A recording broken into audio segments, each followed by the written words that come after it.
Three, two, one. Darrell Henderson is leading your dynasty to glory now, but will he be leading your dynasty long term? That and more today on the Dynasty Newsletter. I'm your host, Adam Wilde, joined by my co host, Chris Allen. Chris, Darrell Henderson long term. I mean, is it time to sell high now?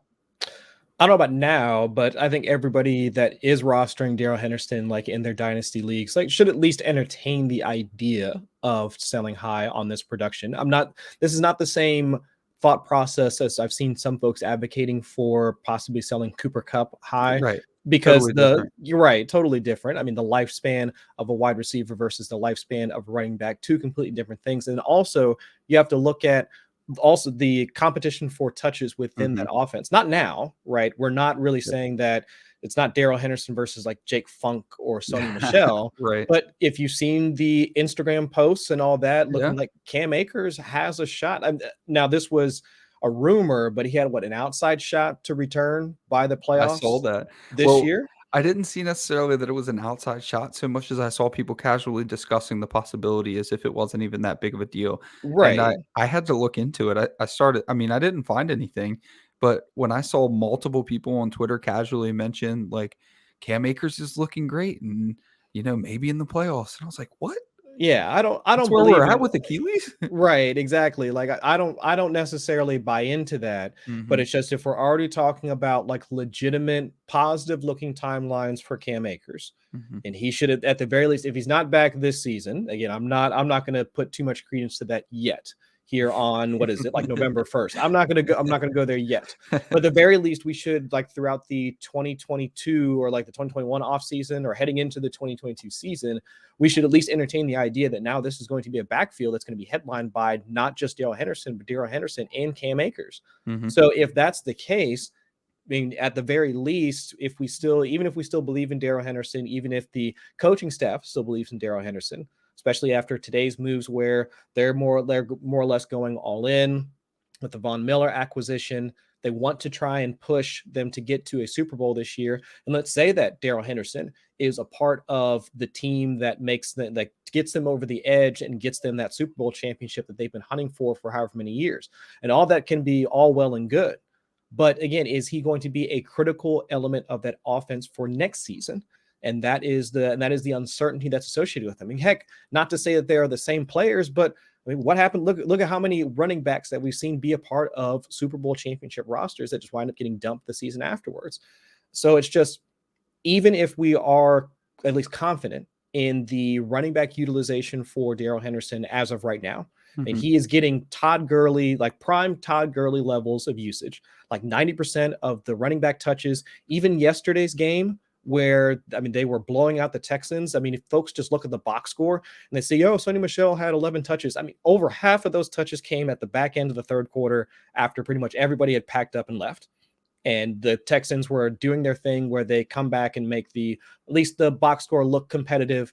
And Hmm. folks that were betting against the spread are probably mad because it was just like the nastiest backdoor cover of all time.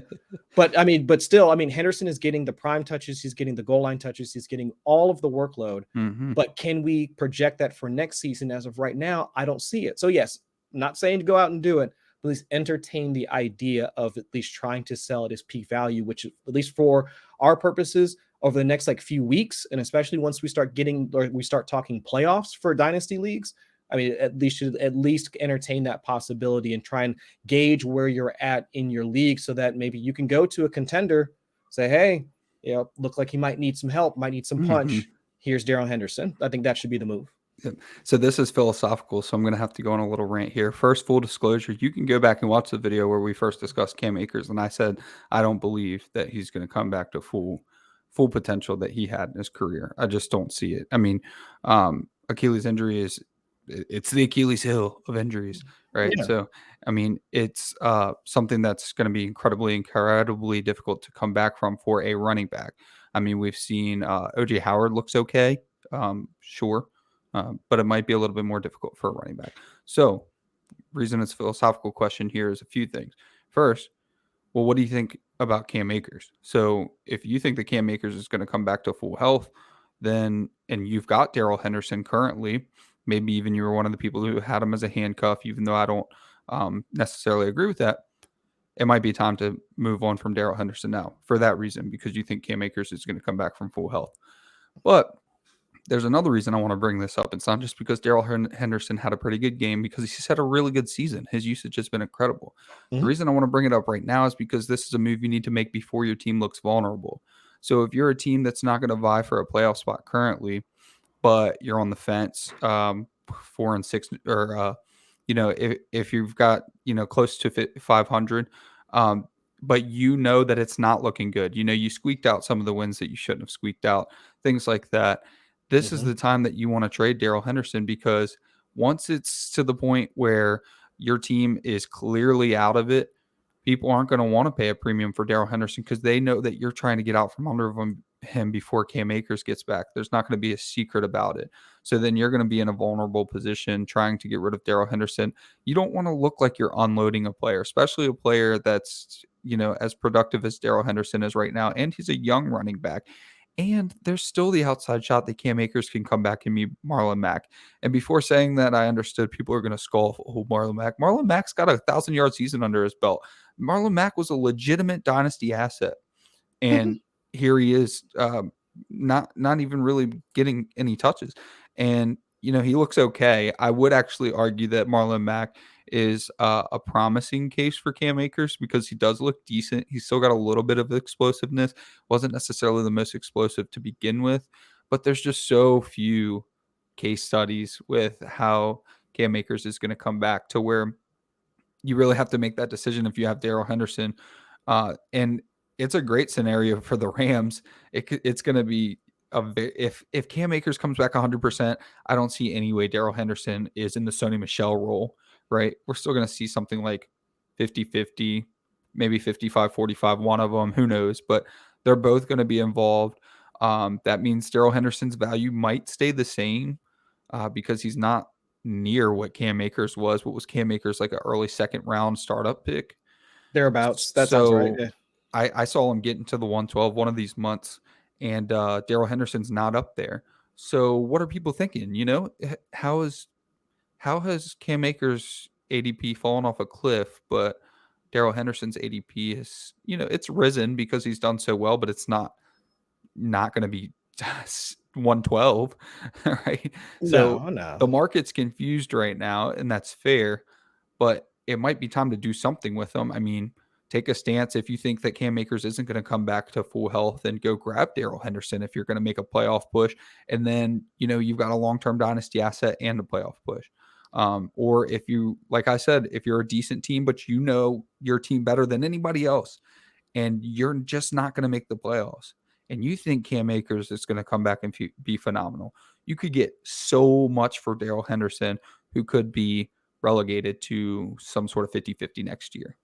Right. And we really don't know, like, while the trend has been, or at least traditionally, I mean, the Rams have been one of those few teams that have operated using just one singular back to do like most of the work for them. I mean, even when it was Darrell Henderson and they brought in Sony Michel, it didn't really matter regarding like who was the lead back or who was the secondary, like behind him. Like it was easily, like it was really apparent as to how they're going to wind up using their running backs. And it was just the same way that he used Todd Gurley. Now, is that going to continue to be the case once Cam Akers come back? Who's to say? But I think the important piece to say about all of this is that we know that Cam Akers is a talented running back. We know that Darrell Henderson has done well for them, but his return, and if he is even, let's say 75% of what he was beforehand, it at least puts the Rams in a situation where they at least need to evaluate what they have, to say at the very least, if they can wind up moving him at some point during the offseason or even during the season in a trade, something like that. Like, we're going to see Cam Akers on the field at some point. So I think trying to get out from underneath that uncertainty right now, especially with Darrell Henderson doing as well as he has over the past few weeks, I think that's where you at least have the most leverage on your league mates, versus waiting until the playoffs, like what you mentioned, Adam, where folks know if you're sitting on, let's say it's like week 14 and you're like 5-9 and you're trying to sell Darrell Henderson, everybody knows why you're trying to sell him. Sure. So you're not really, there's no bargaining piece like right there. But right now, where you have at least like the most leverage in terms of like the rest of your league, There's no uncertainty as to who's the lead back with the Rams right now. So it makes it an easier approach for you in order to make a deal and get the most out of it versus waiting for when you're out of the league. The rest of the league knows you're out. And then on top of that, who knows what news reports we're going to be dealing with in the December timeframe with Cam Akers. So now would be the time to at least look at, here's your window right now to get the most out of him before things change. And Cam Akers is going to get double counted so much, and his ADP is just going to skyrocket based off of like returning to training videos. I mean, the same thing happened with Derrick Henry when he was returning. His workout videos of his return every time seemed like his ADP would just get more and more higher and higher as you got closer and closer to his return. And, similar will happen with Cam Akers. So if you're going to do anything about the Cam Akers situation, now would be the time. But for the listeners, if you're looking to get out from under uncertainty, it's week 8. You have to be a part of the email list by now. So we've got the wonderful email list that comes from footballguys.com. That's Joe Bryant, Cecil Lammy, Sigmund Bloom, put together all the news and notes from throughout the week, put it straight into your inbox. You don't have to scroll through Twitter. You don't have to go to ESPN. You don't have to go to NFL, sift through all of the NFL propaganda. You just get the raw notes straight to your email. Who did what? Who got injured? Who's doing well, who's not doing well. Go to footballguys.com, get your trade targets, your buy low, sell highs. The trade deadlines are not up yet in some leagues. So head over to footballguys.com and subscribe to the email list to get all of that straight to your inbox. Next thing we want to talk about is 2 promising young tight ends, and we'll talk about who I think is probably more promising first. And that is one Pat Freiermuth. So Pat Freiermuth got a nice touchdown yesterday, and I wanted to bring this up just because it's probably about time to do something about Freiermuth before it's too late and he starts being viewed as a prime dynasty asset, especially since he has kind of that ascendance that he reminds me of Dallas Goedert's ascendance of where he just became the trendy dynasty ascending tight end, and they get so expensive so fast because we're looking for that every week plug and play guy. There's 4 or 5 of them, right? So everybody wants to be in on the next one, and that might be Pat Freiermuth. I think so. Yeah. So I mean, are you trading for him now? I guess that's what the question is. No, I don't think I'm trading for him right now. Because especially at this point, it's gotten to the point where his value has probably gotten past a point where what's the value in trading for him as of right now?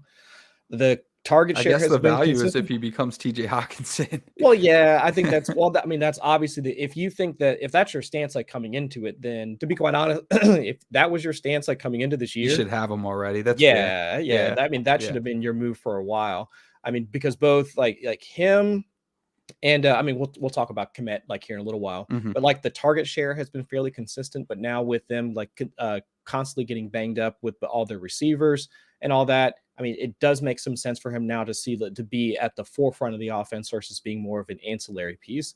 Sure. And with the body control, athleticism, so on and so forth. So many athletic pieces to his profile that made him one of the stars of that offense when he was still in college. Now seeing that translate to the NFL, it's great to see. And so my hope is that he can continue to do that. But yeah, from a dynasty standpoint, I think that ship has sailed. We take so long to actually once we find a tight end prospect that we like, whether it's Goddard, whether it's Hawkinson, whether it's Kittle, once all the athletic profiles that we want to glom onto, it's once we see that, we hold on to those guys.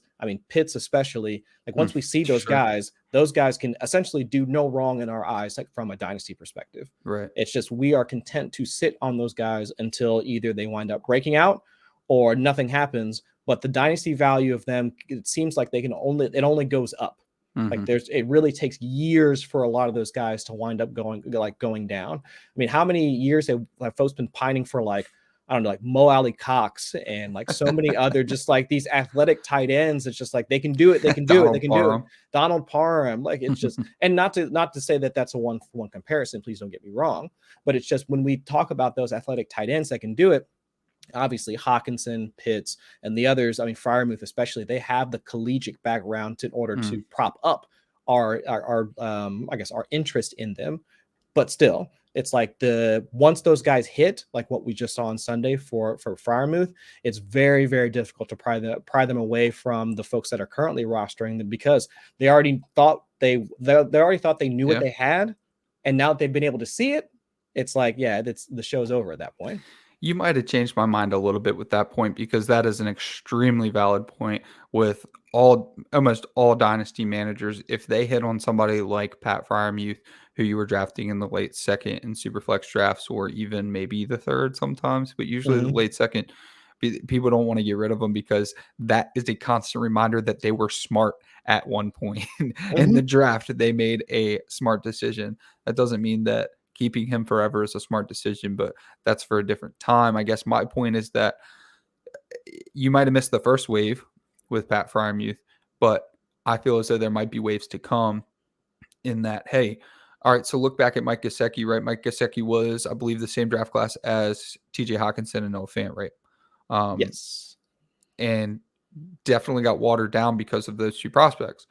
The same thing happened with Pat Freiermuth. How was Pat Freiermuth going to generate any dynasty value with Kyle Pitts being in the same draft class as him? It was all about Kyle Pitts. Any tight end column was Kyle Pitts, tier, Pat Freiermuth.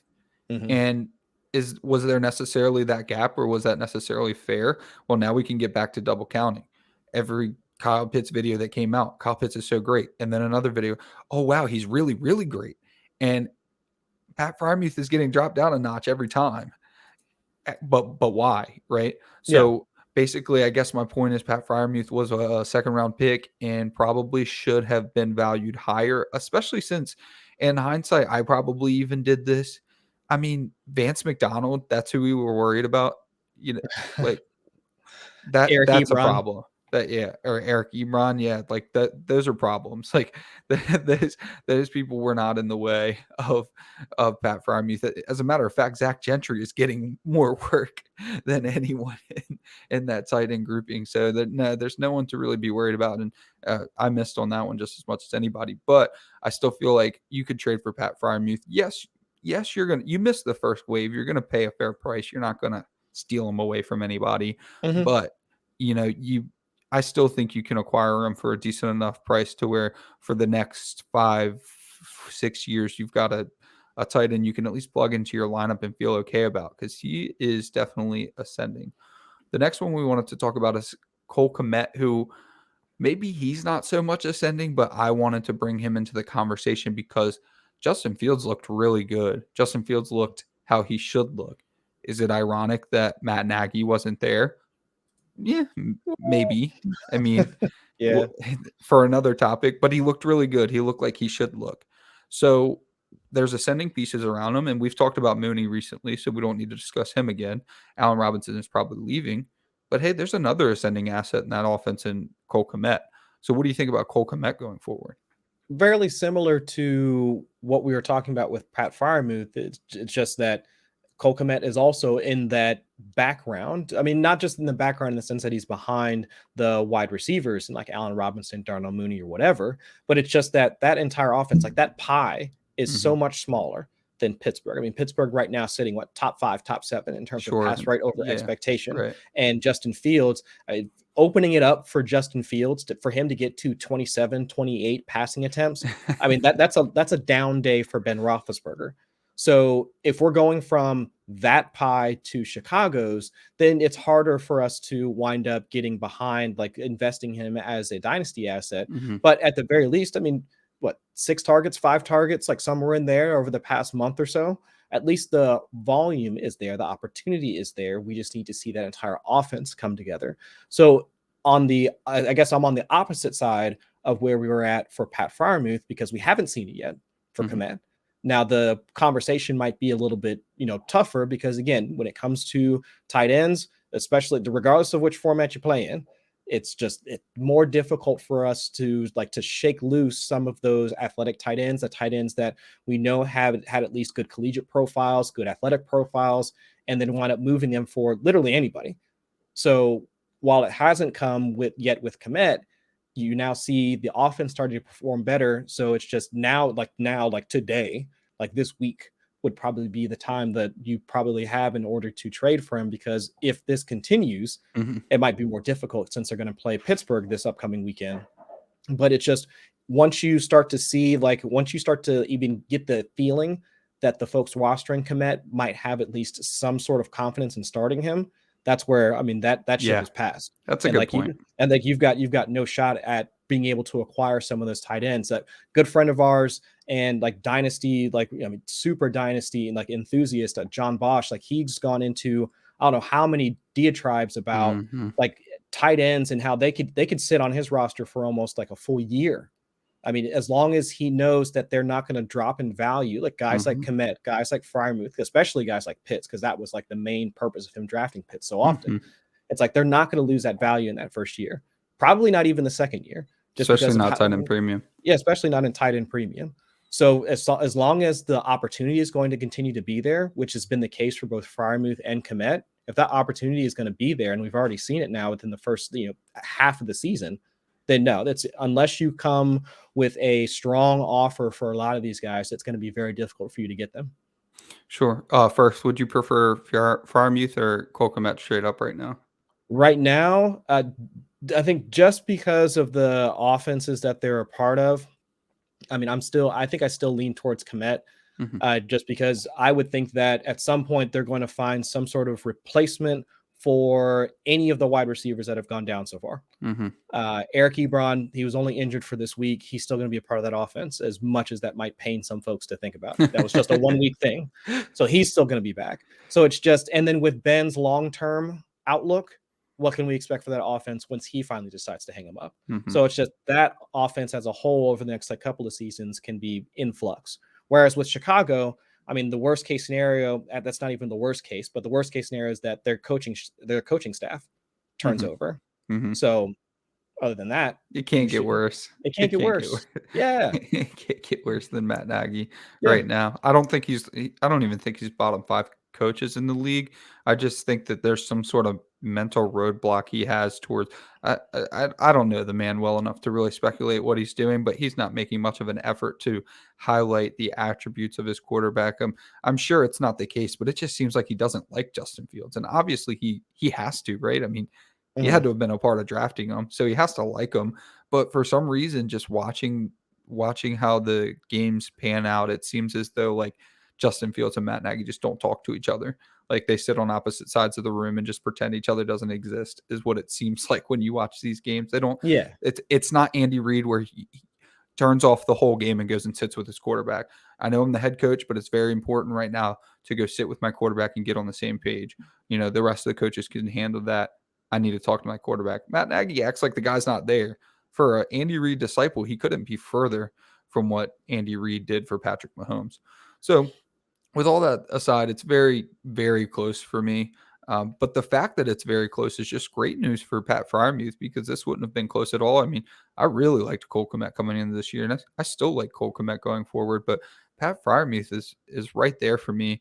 The problem is that the Steelers are too good to get a high draft pick, and there's not enough quarterbacks in the draft next year. Mm-hmm. So are they going to acquire one in free agency? They should, Yeah. because they're a win now roster, sans Ben Roethlisberger, who might be like the 15th best player on that team or something. I don't know. I'm not going to count him, so don't yell at me, Steelers fans, but he ain't great. All right. So I don't know how that's going to pan out going forward. And I'll probably still lean Cole Kmet for that reason, because, hey, we know Justin Fields is going up. He's still ascending. So it's going to be the tide that raises all ships, and very, very few ships, right? We've got Mm-hmm. Darnell Mooney going forward. We've got Cole Kmet going forward. 95% chance Allen Robinson's not going to be there. We're going to get David Montgomery back. That's going to be nice, but are you scared of any of the backup running backs taking any receiving work at this point? I'm not. I wish for just liking Tariq Cohen that he comes back to being electric, but it's not likely to happen. So he was already a crazy phenomenon, right, at his size, to be as productive as he was in the ways that he was. So it just doesn't seem likely that he comes back and takes any sort of significant piece of that Chicago pie. So I think that Cole Kmet going forward could be a focal point in that offense for a very long time. And Jimmy Graham is probably going to be gone. So with all those things being said, I'm very interested in Cole Kmet going forward. And you made a great point. Now is probably the only time that you can really trade for him for any sort of discount because he hasn't been in people's starting lineup. And like you said, as soon as he starts going in people's starting lineups, that means they're thinking about him. Yeah, it's a Even wrap. if it's just for bye weeks. I mean, once he starts going in people's starting lineup, he becomes a valuable asset to that team. I've got teams where Cole Kmet has been sitting on my, deep end of my bench, not even thinking about him. Maybe my third option at tight end, and you're just like, what do I really like Cole Kmet that much? But on teams that have like Mike Gesicki and Cole Kmet, they're going to start thinking about Cole Kmet soon. And, that's when it starts getting more difficult to acquire him. So this Yeah. is just a little forward thinking. Maybe we should have even talked about it last week, but I mean, I didn't know when Justin Fields was going to look like Justin Fields. Yeah. Yeah. And unfortunately, it just took Matt Nagy. Did he actually have COVID or was he close contact? Or I don't think I he thought, actually had COVID. well, I couldn't, I don't remember, to be quite honest. So unfortunately, it ended up being something COVID related with Matt Nagy. But hey, hopefully he was watching at home and said, okay, maybe I can do some of those things with Justin Fields going forward. Mhm. Well, that's going to look good for the rest of the team. So we've got one more segment, sad segment here at the end. But first, a happy segment.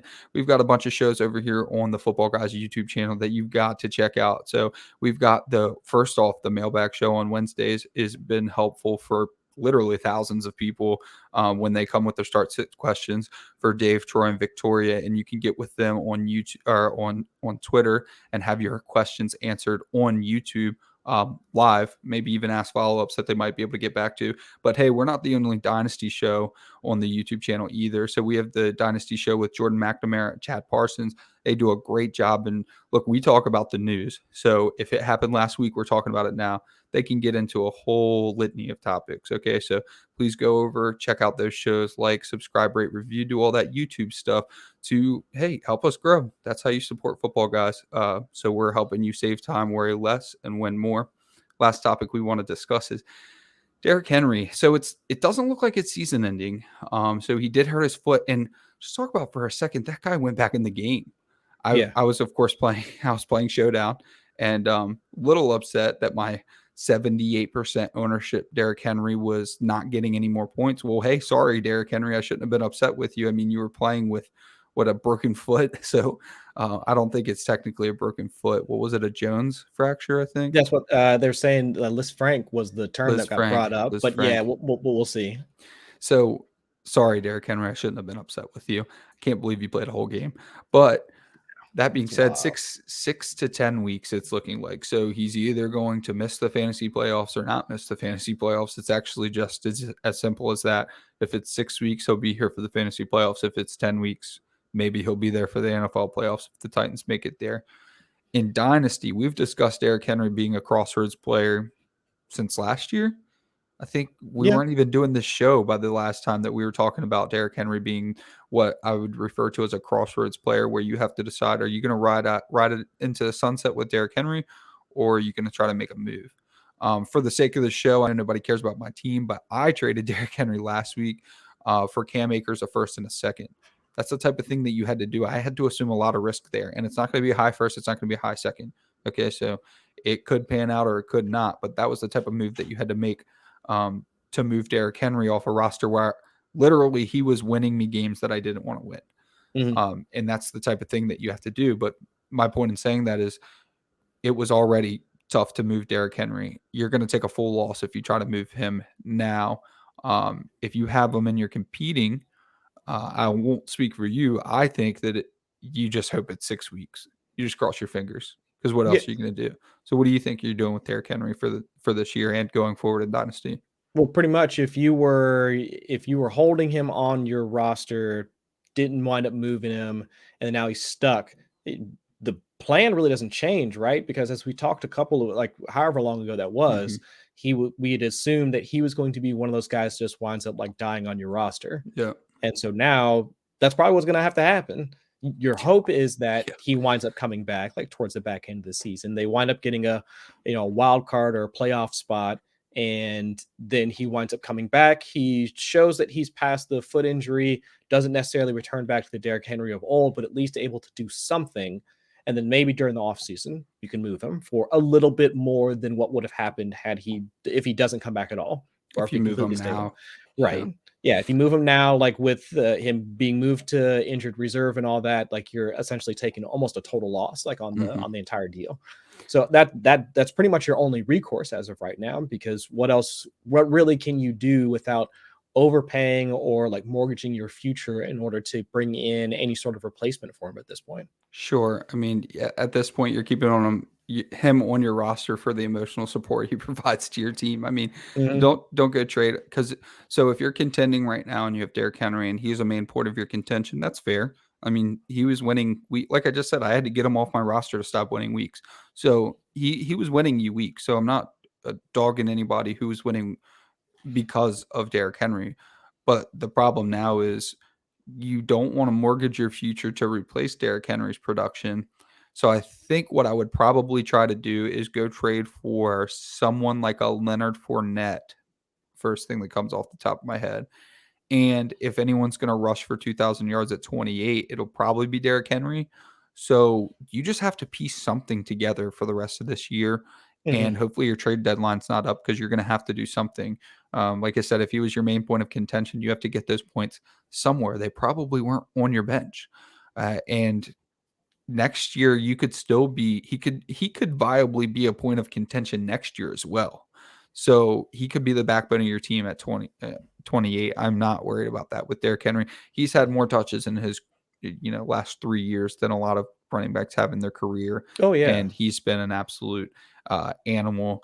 Uh, I hate when this happens because then you have to hear all the people coming out of the woodwork about touches and how they correlate to injury in the NFL.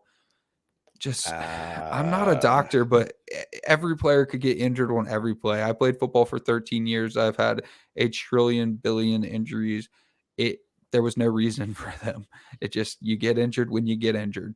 Sorry, get better, come back, you'll get injured again. That's the sport that they play. So, I mean, a doctor could probably walk circles around me on the topic, but at the bottom line, I'm not worried about Derrick Henry getting injured again just because he got injured this time. mhm. And at this point, you just hope to be happy with having Derrick Henry next year. There's nothing else you can do. You Right. it, and if you feel like, I guess I do need to caveat my point. If he was a main point of contention and you can't get anything done to supplant his points, um, then you probably do just kind of trade him and but at that point you're rebuilding. So I mean, if he was the only thing holding you in contention and now you can't contend, um, that's my only scenario where I'm going to recommend taking a loss on Derrick Henry Yeah. because if you're not going to compete this year without him and you can't compete next year, what are you doing? Don't post it on Twitter because you'll get blown up. But sometimes you've got to do what you've got to do. So that's going to do it for today's show. I appreciate everybody coming out. Please like, subscribe, rate, review. Let us know how it's going in the comments. Let us know if you'd like to see more or see less of something. And besides that, make sure you hit that notification bell so you never miss a video. And we will catch y'all next time. Peace. Peace.